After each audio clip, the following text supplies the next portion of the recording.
His PhD at the University of Miami, not the one in Florida, but the one in Ohio. I could start rattling off a laundry list of Fortune 500 companies that Richard has been involved with in a number of different capacities.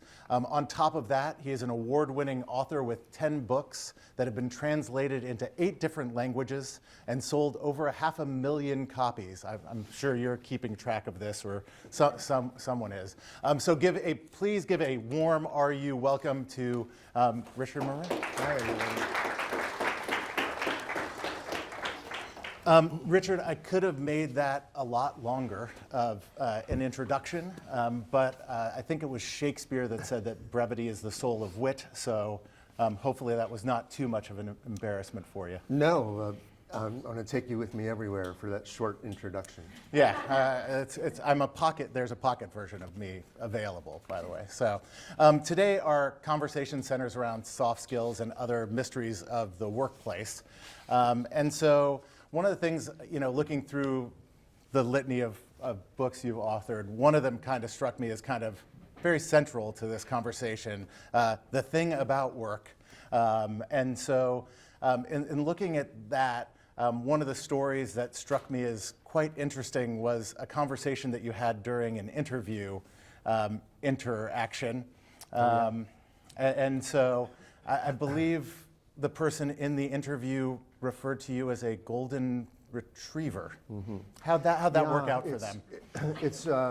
It's worth mentioning because I know a lot of you are maybe some of you are thinking about writing, some of you are thinking about getting a position in editorial or content somehow or other. So I thought it'd be interesting to explain to you how I got into writing books.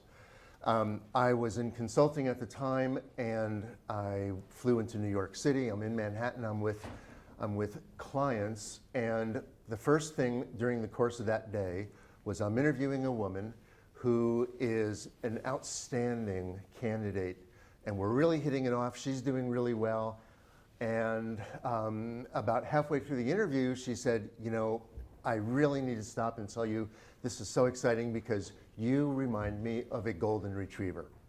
And how do you respond to that? So she didn't get the job. Then the second, was it the breed that was the problem? Well, there was another guy in the room, and he said, "Do you really want someone to work for you who thinks you look like a dog?" And no. But then there was another meeting, and in this meeting, a guy was giving a presentation, and he was wearing a shirt that did not fit. And for anybody who knows this, the buttons sort of bow like that, and his hairy belly is sticking out. And every time he would turn around, the people would stick their finger down their throat and And then the third meeting of the day was with a person, another executive, who's giving a PowerPoint presentation, and he prefaced every slide with the following statement. He said, "I know you can't read this, but." Well, so we're all thinking, why is he showing it to us if we can't read it? So now I'm in New York City, and I need to fly back to San Francisco. It's a 6-hour flight. So on the way home, I had my laptop out, and I wrote down all the things that I thought you should know in business, and maybe nobody ever teaches you. So it's a long flight. So by the end of the flight, I had 300 things written down. And it was things like, don't take your phone to the bathroom with you. Don't, bring your dog to work only if it's okay. Things like that. Not anything very technical. Not about spreadsheets. So I got home, and this is the part of the story I can't make up. When I got home, an editor called me and said, "Would you be interested in writing a book about corporate strategy?" And I said, that's all been done. But last night on this airplane ride for 6 hours, I wrote down a whole bunch of bullets, a whole bunch of things that I thought people should know. So I sent it to him, and that became my first book. It sold 400,000 copies. It was a book called Never Confuse a Memo with Reality. And HarperCollins published it, and that was my first book. So I don't want to give you the impression that I go away to the mountain and write books, because I see in a Zen mode all kinds of spirits. That was my inspiration to start writing books. And as my agent now says, the theme of my books and the theme of my radio show on the radio is stop doing stupid shit. But the well never runs dry. So I keep on writing and talking about it. And that's how I got started as an author. And I'm working on a new one now. Sorry, No, we'll get back to you in a second. It's okay. I'm used to being ignored, but normally it's when I'm teaching. So at least somebody else is so the got new the book, floor. The new book is, I don't know what the title will be, but it's about why do people stay too long? Why do people stay too long in office? Why did Dianne Feinstein stay so long in the Senate that she died in office? Why did Willie Mays get traded to the Mets when he should have stayed in San Francisco? Why is Brendan Crawford going to play for the Cardinals now after a great career in San Francisco? He should just stop. He should retire. Why do people keep going? Why did Tom Brady play for too long? So why do people stay too long? And I don't know the answer to the question yet. I mean, for Tom Brady, I think it was $58 million might be part of the reason. But he didn't need it. No, and that becomes an interesting question. Coming back to your book and that impetus for the book, one of the subtitles of the thing about work was showing up, right? Mm-hmm. And so we live really in a pretty virtual world at this point. And so, one of the things that I'm seeing is kind of like, this notion of like presentness and being there and what that means. So I'm kind of curious, based on your perspective, like, how important this notion of like showing up and just being in the moment is.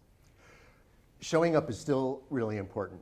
I did a radio show about if your boss doesn't know your name or your face, then you're going to be at the top of the list of getting fired or getting laid off if that time ever comes. So showing up today, though, doesn't mean showing up in the office. In fact, another radio show was about the out of office. When you send somebody an email and it comes back out of office.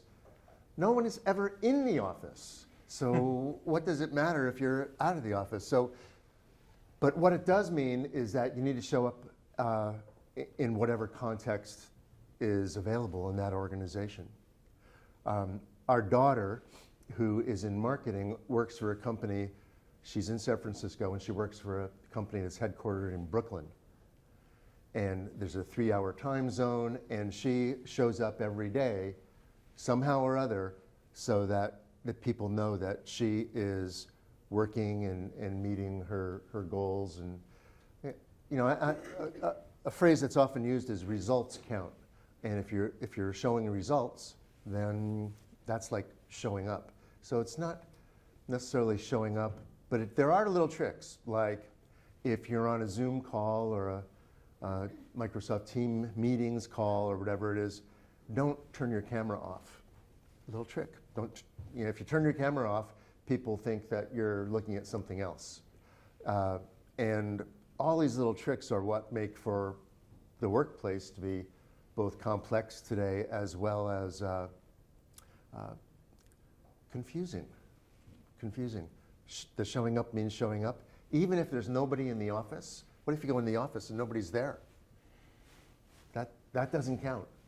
So showing up is about being there, making sure your boss knows your name, making sure that you're contributing in some ways. I also always say, if you're worried about your job, you probably should be, because nobody knows better than you if you've contributed. Well, I think some of this too ties back to the overarching topic of soft skills, right? Yeah. And really what that means, right? And so as a communication professor teaching communication classes, most people, when they think about communication, think about the talking part, right? Yeah. Not necessarily about the research, construction, and even things like listening, right? Being mindful in messaging.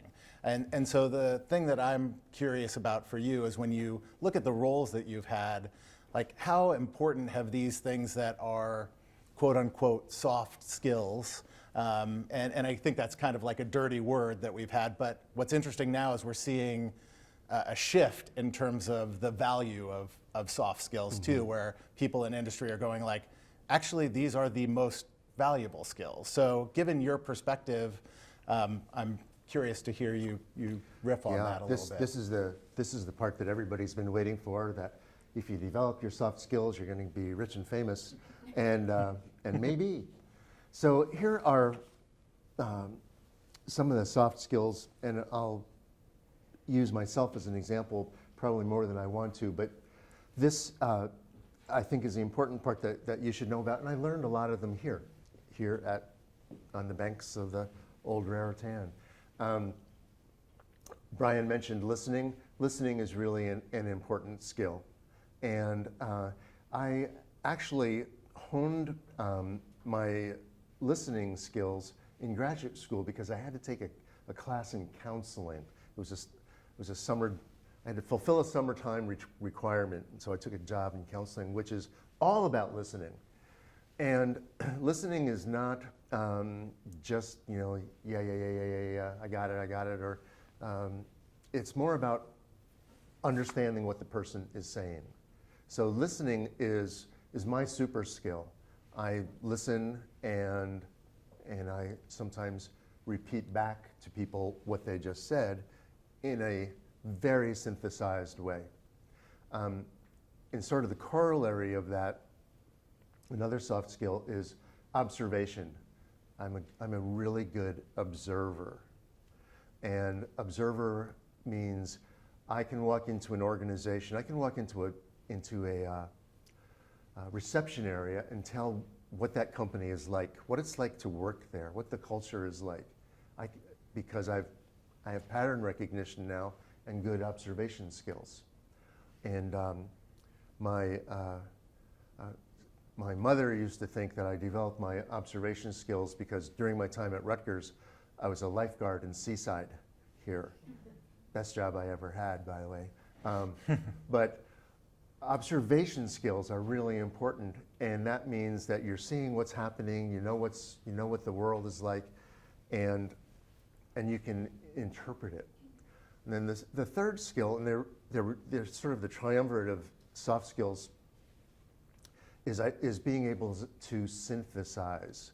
So you listen, you observe, and what does all that mean? How do you put it into a category of either a theme or a set of problems or something that people will know that they've been listened to, that you've seen things, and that you can clarify what that thing is. So the synthesis, so it's listen, observe, and synthesize, and that should be what you're learning here. And I hope you are, because those are the three soft skills. And there's all kinds of other things, being empathic and so on. But those three, I think, are the ones that are underrated and not talked about enough, and should be. Listening, observing, synthesizing. And that was my, in consulting, that was what I did. I'm not technical, probably like you. When I was at Rutgers, I failed calculus not once, but twice. And I knew that I was never going to be on the analytical side. And I would guess that a lot of you are in that same category. And I knew early that I was not going to be able to, be a spreadsheet jockey and work on pivot tables and all kinds of things. So I learned that these soft skills would be my strength. And at Accenture, where I was a partner for many years, I would be working with people who were, PhDs in operations research and computer science, but it was my skills that were those three, listening, observing, and synthesizing, that made the project successful. Well, I think one of the things in terms of talking to you and looking over your bio is this kind of like interesting combination of academic trajectory, right, going through your PhD process, and then long career as an entrepreneur and in the business world. And so one of the things we see right now is there's kind of like cultural debate about the value of college and what is the worth of it. And students are working hard, paying high tuitions, et cetera. And so as someone who's been on both sides of this spectrum, one of the things I didn't mention in the lengthy bio was you being the president emeritus of Menlo College. So clearly being here today, there's this value on higher ed. And so I think talking about the college experience and how that works and how industry, given your positions, coming back to perception, right, and reading things, how should students be reading that now? Yeah. Well, there's so many ways to answer that question, but I want to convey one thing to you for sure, and that is the number 128, 128. And 128 is the number of weeks that you will be in college. 128. Not very many. But as a college president, I would know this. Every semester is 16 weeks. I couldn't wait for every semester to be over. And assuming, you're on semesters, right? Not quarters? Yes, we're on So semesters. assuming you graduate in 8 semesters, 8 times 16, 128 weeks. And since you're already here, you don't even have 128 weeks. You have less. So do your own arithmetic. How many semesters you have left? And you'll know how many weeks you have left. It's not many. So the question becomes, what are you going to do with those weeks? And so the value of a college education, I think, is inherent in what you do with those weeks and with that time. And my suggestion to you is that you use it well, that you develop relationships, you develop thinking skills, you develop reading skills, you develop all the things that are going to make you successful, because college is sort of I call it the A, B, and BC of a life. It's that dividing point where you say before college and after college, because you're all going to go on a journey. You're all going to be successful, whatever that means, and that's going to be a big part, or a big part of that is going to be based on what happens here and what you learn. Early on, especially in venture capital, what Brian didn't mention, for a long time I was a partner. It was a long list. Sorry, yeah. I was a partner at a venture capital firm called Venrock. And the rock in Venrock is Rockefeller, meaning we took their money and invested it in deals like Airbnb and lots of others. And one of the partners there, I said, how do I know what's happening? How do I judge deals? And he gave me a piece of advice that I have that I'm going to give to you. And he said, if you want to stay current on things, the best thing you can do is read the Sunday New York Times from cover to cover. Don't just read the business section, read every section. Read the arts and leisure section, read the style section, read the design section, read it all, because what you're doing is looking at the world and understanding it on that day, and you're going to have to make some judgments and decisions about what that world might need in the next little bit of time. So that was good advice, and my advice to you is read the New York Times from cover to cover. Now, I also want to mention that writing. Writing is a hard skill. It's not a soft skill, but it is one that will help you throughout your entire career. Now, I know AI is changing writing, but if you're a good writer, your chances of success are also going to be increased. Because, again, in venture capital, the write-ups that we would have to do on specific deals would have to be very, very focused and tell a story about what's important. And I think if when you leave Rutgers, you should be able to, I hope, write well, and writing well is going to be based on reading a lot. Well, I think part of that too is one of the things when I'm advising students, in our program, is thinking about the trajectory of your courses and what you're doing, about at some point you're going to be sitting across from somebody like you, and you have to tell a story too. Like, so what is it that you did here? Like, what are the things that you can do? And be able to construct that narrative, you know? And so I think being able to communicate that experience and the skill set you bring is a really critical tool for students as they, you know, go through college. It's like I just go, you know, for everybody, it is what you make it kind of thing. And you can make it okay, or you can make it excellent based on the relationships, courses you choose, extracurriculars, you were involved in track and field, fraternities, things like that, that are critical for that story. Yeah, yeah, and I think there's a lot of skill building now about storytelling. That you need to be able to tell a story about your life, or about your deal, or about your company, or about your book, or about whatever your story is. You need to be able to tell it, and that's not as easy as you think.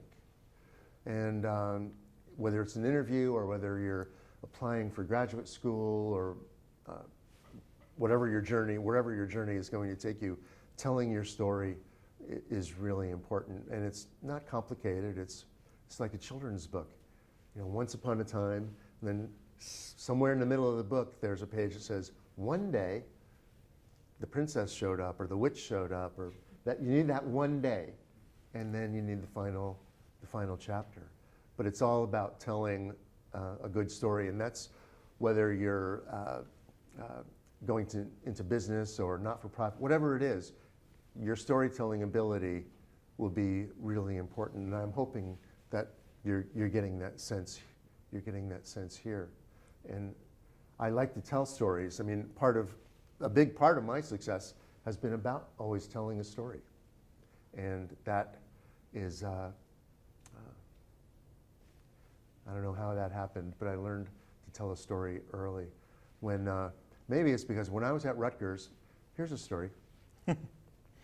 I spent 4 years at Rutgers, and in those 4 years, I had not a single woman in any of my classes, because Rutgers College was all boys. So I went through 4 years of college without a woman in a class. Different times.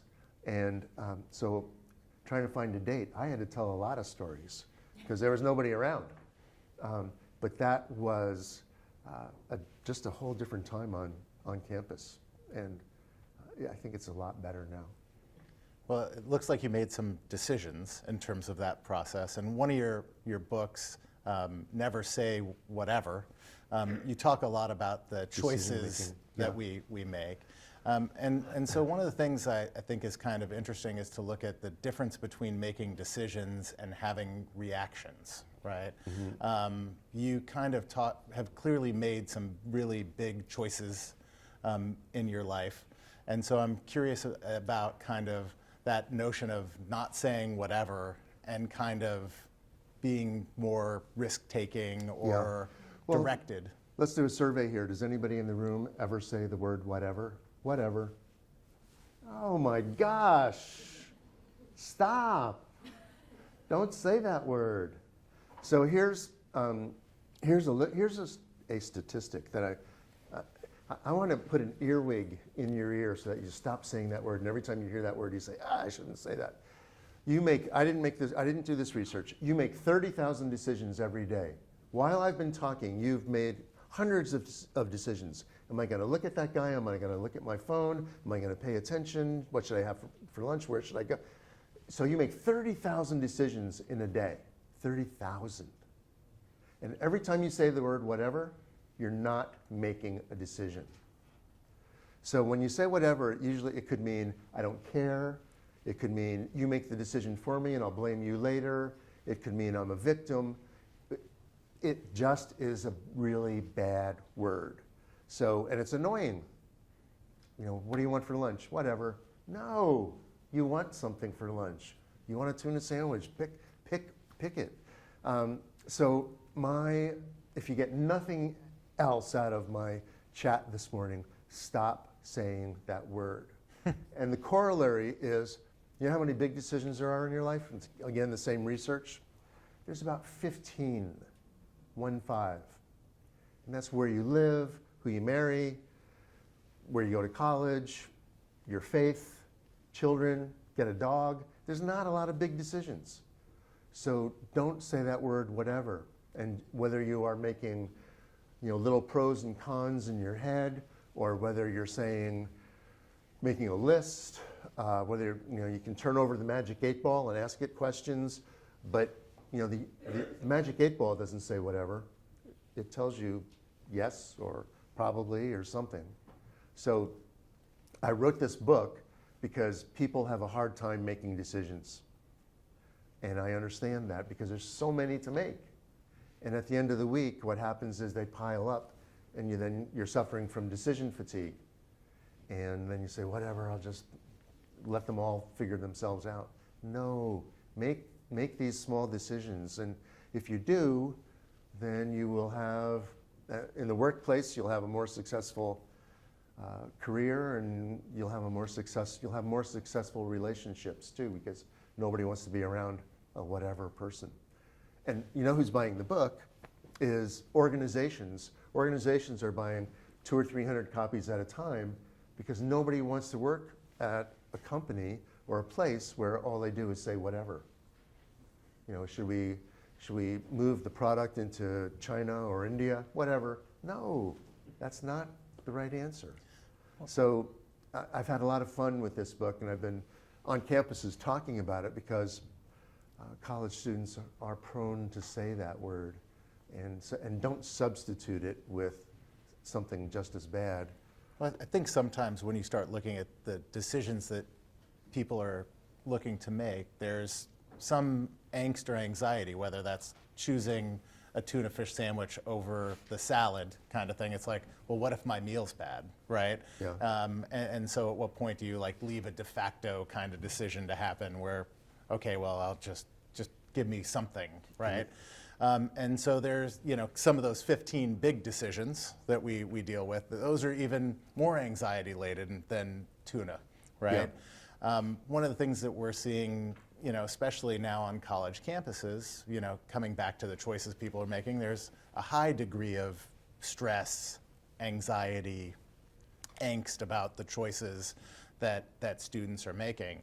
And sometimes making those choices get you outside of what might be your comfort zone, right?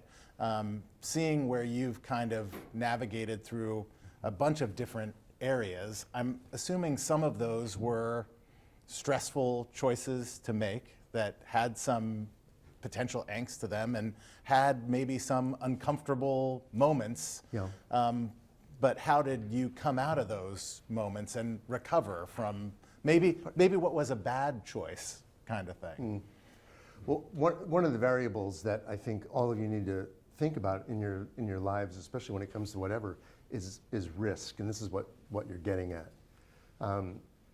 And sometimes you just have to take one. Sometimes to not make a decision to make a decision that might be risky is some of the best ones people have ever made. So here's my decision was, people ask me all the time, how did you get to California? Because I grew up in New Jersey, and higher education took me to a few additional spots. But I was offered a job, some of you might remember this company, way back when. I was offered a job to work at a company called Atari. Remember Atari? People have heard of Atari? Yeah. Yeah. So I'm on the faculty, but I thought, this is a company that might change the world. This is a company that is going, maybe, Ms. Pac-Man and Donkey Kong is the way of the future.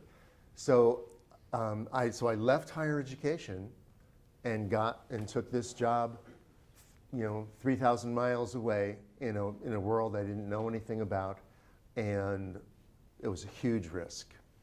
But at the time, Steve Jobs worked at Atari, Steve Wozniak worked at Atari. I mean, Silicon Valley was just really ramping up. But I took that risk, and the rest of it is is sort of history. So, and the variable that made me take that risk was I might not ever get an opportunity like this again. And that was correct. So when you are making big decisions, risky, think about the opportunity that you might be passing up, because the worst thing that you can have is regrets about the decisions that you did not make. Which I talk about, the whole coulda, woulda, shoulda. I could have done that if only. I should have done that if only. Well, a life that's driven by coulda, woulda, shoulda is not a happy life. So when those once-in-a-lifetime opportunities come up, whether it's a fellowship or a graduate school or a job or a person, then maybe you take that risk and play it out, because as I've said earlier, it'll work for all of you. It's going to work out. You'll be successful. I'm going to bless all of you with that right now, because you will be successful. You'll have a journey, and it will be your own. And that's what makes life so interesting. Well, I think one of the risks that people should take sometimes is asking questions, right? And so I think this is a good point to maybe turn the conversation to some questions from the audience, if they have any questions for Rich. I have a few questions, but I can start with one, I guess. When I look at how you said that you took a risk working at Atari, I'm wondering what were some of the things that you got out of it that you just didn't expect, and that you look back and you're like, oh wow, I really couldn't have gotten this had I not taken that risk. Yeah. Well, the question for those of you who didn't hear is, I took the risk to go to Atari, and what did I learn? And so leaving higher education, where there's a way, where there's structure, where there's all kinds of things, Atari was just like the Wild West. It was no rules, nobody knew what their job was, there was lots of money, and money was being spent. So I learned a lot about what not to do when I worked at Atari, because it was so wild. There were no controls. People would FedEx packages to the person that they were sitting right next to. There were, there's all kinds of things like that. So I think what I learned there were a lot of what not to do. But I also learned that it's a big world, and that there's lots of things that are out there that are waiting for you. I just saw a statistic that was, well, in some ways it's good, and in some ways it's not. But 80% of the people in the United States, 80, live within 20 miles of where they went to high school. Which on the one hand is a sign of the apocalypse, because it's a big world, get out there. On the other hand, if you're in a small town in Iowa or somewhere, it's saving, the people are still there, and it's great. So when you think about your own family and your own parents and your own, think about where they went to high school and how close they live, and think about, I live 3,000 miles away from where I went to high school, but 80% of the people in the country live close to where they went to high school, and I think it's a big world, and part of that is risks and learning from where you go and what you do. I also think, and Richard Branson is the king of this, he always says, if the job is over your head, if the skills that are required in the job are way over your head, that's the job you should take. Because that's how you'll learn, that's how you'll be successful. He's the guy who always talks about taking a job that will put you in the water over your head. Well, you got to figure out how to swim pretty quick. Yeah, well, you learn how to swim. That's right. Other questions? Hi. Are there any risks, career-wise, that you regret not taking? The question is, are there any risks that I regret not taking? Not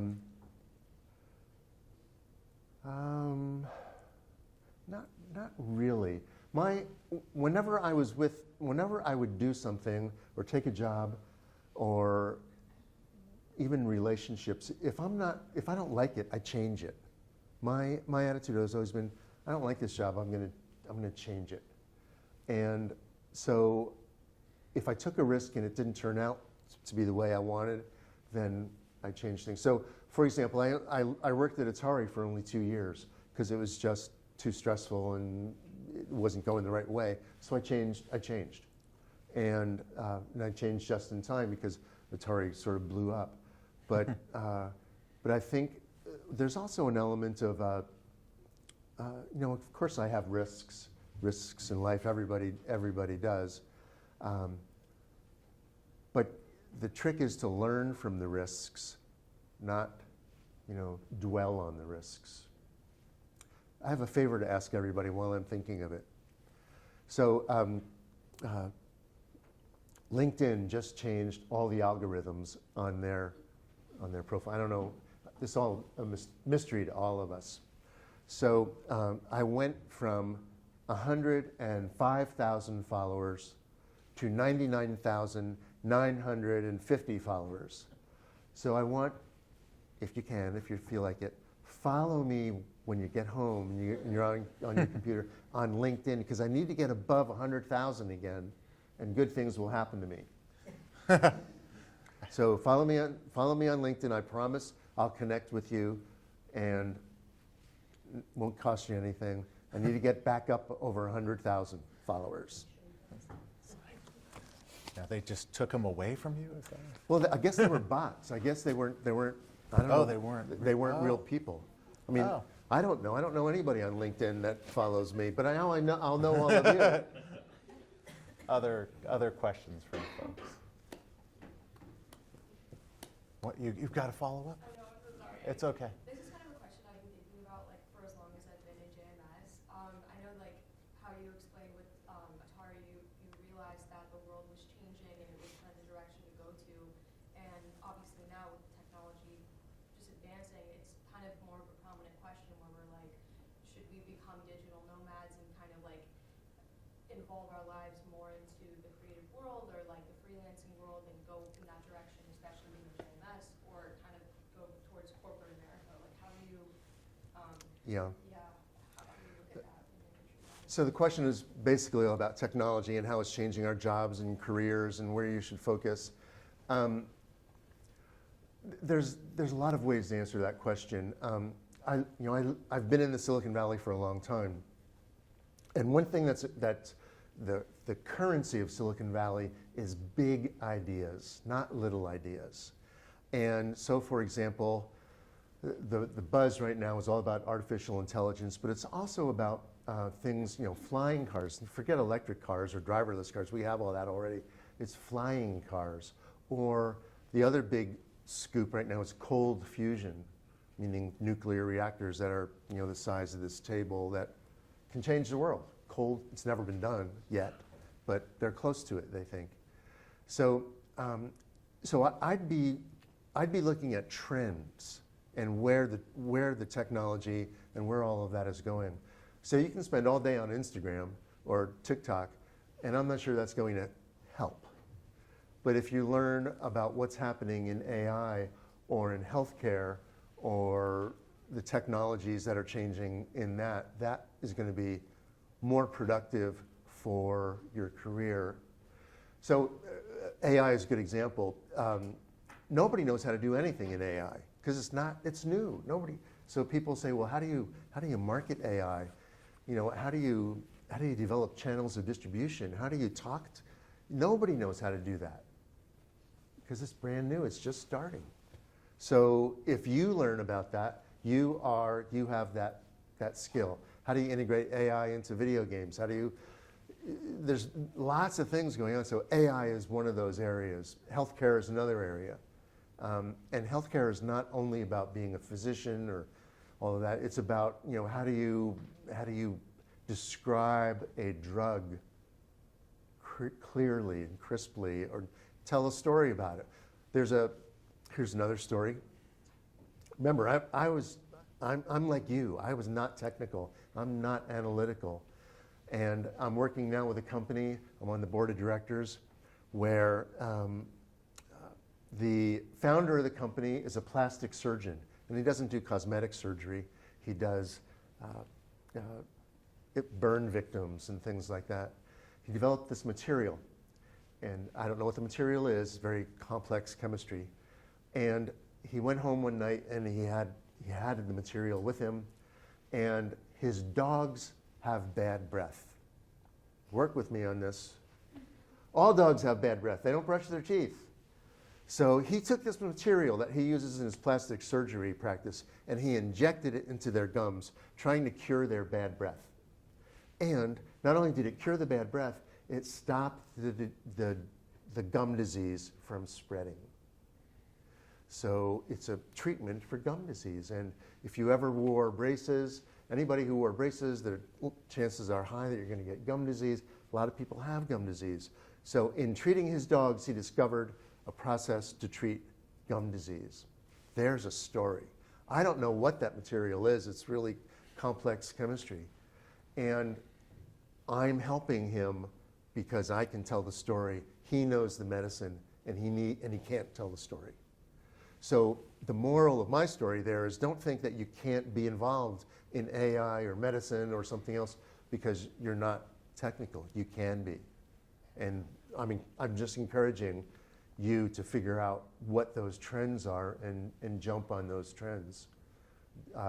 Facebook is old.